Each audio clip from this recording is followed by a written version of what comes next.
Do you think going back that it was a mistake to use that sword? I don't really care about this at all. Okay, fantastic. Well, that really shows where you're at on this. Go ahead and ask me a question. Okay. So,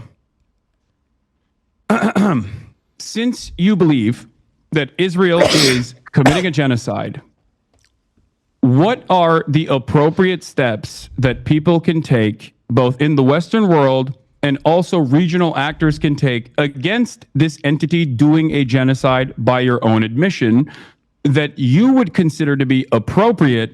Because it feels like throughout this entire process, you have set boundaries on what you think just is killing civilians. That's the boundary.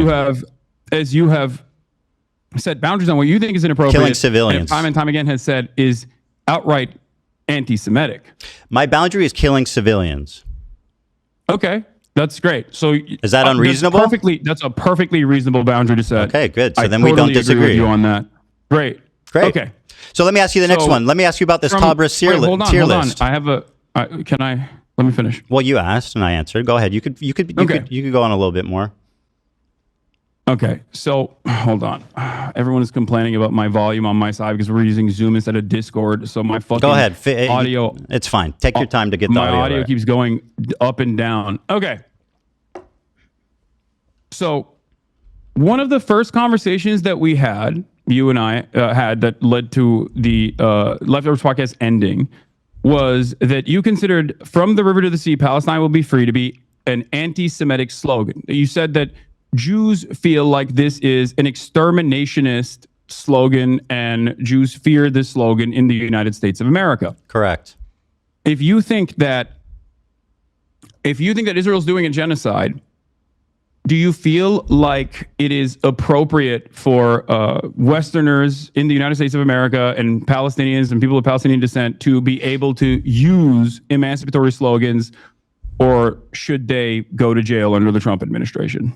Okay, I mean, these are pretty extreme questions. Now, I'm not making a value judgment. I'm just trying. All I was trying to do. Question is what's happening right now. Do you want me to answer? Okay. Yeah. I'm trying to explain the Jewish perspective. I'm not trying to make a value judgment of it. But what I will tell you is that how do you feel about Norm Finkelstein? Love Norm. I know he has said that it Here's what he had to say about this. I know what he said. No. I want the audience to see this, Hasan. Hold on. Hasan, I want the audience to see this video. This is not going to be a gotcha moment for you because I know Norm's position. Good. I'm glad you know. Let's let the audience know, Hasan. You know what I mean? Hey, Hasan, let the audience watch the video. I can have a nuanced and reasonable disagreement with a person that I actually admire. So that's what we're having, like Norm. But so it's nuanced and understandable with Norm. Let the audience watch the video, Hasan. Okay. Palestine will be free. Let me go back. Yeah. Here's the Norm Finkelstein, a prominent figurehead in the Palestinian liberation movement. I don't like the slogan. I know. I have more positions that I disagree with him on. The video can play as well. Be free. I think it's a bad slogan. I know the slogan from the 1960s, the 1970s. It was a bad slogan then, and it's a bad slogan now because it has too much ambiguity.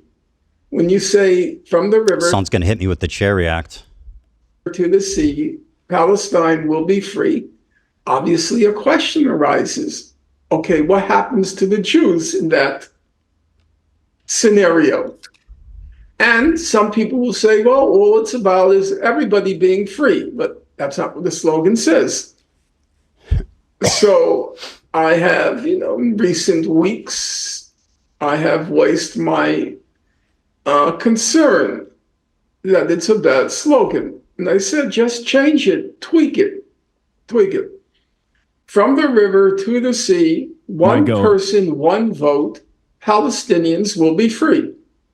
And you can't answer that slogan because all you're talking about is equal rights for everyone.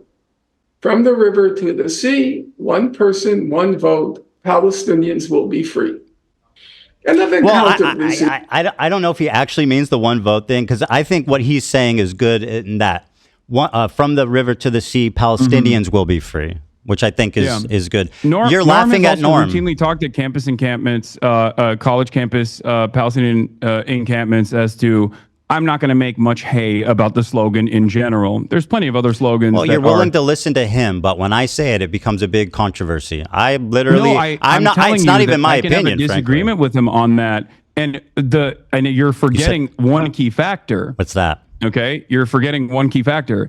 Norm Finkelstein still ultimately will always say, while I disagree with the slogan because I think it scares people, it ultimately does not matter, and I'm not going to stand in opposition to it. He doesn't say it's anti-Semitic. When have I opposed it? He doesn't say it is exterminationist. When have I opposed he says it? That's what people think. When have I opposed it? If you think that Norm Finkelstein would be in agreement with you in any way, shape, or form on any issue, please have a conversation with him. He's literally in agreement with me, like verbatim. Okay. No, actually, even more. You said it was anti-Semitic. Norm doesn't think it's anti-Semitic. Hassan, do you remember me advocating against it? Do you remember me advocating against it? If he agrees with you on anything. Sure, I'll ask Norm Finkelstein. Do you remember me denouncing that statement and saying people shouldn't say it? I believe in our conversation. No, it didn't happen. You're lying. You said it was anti-Semitic. I said it's perceived that way by Jewish people. All right, let's move on. The Sabra tier list. Norm does not believe it's an anti-Semitic Very slogan. good. I'll ask him about it.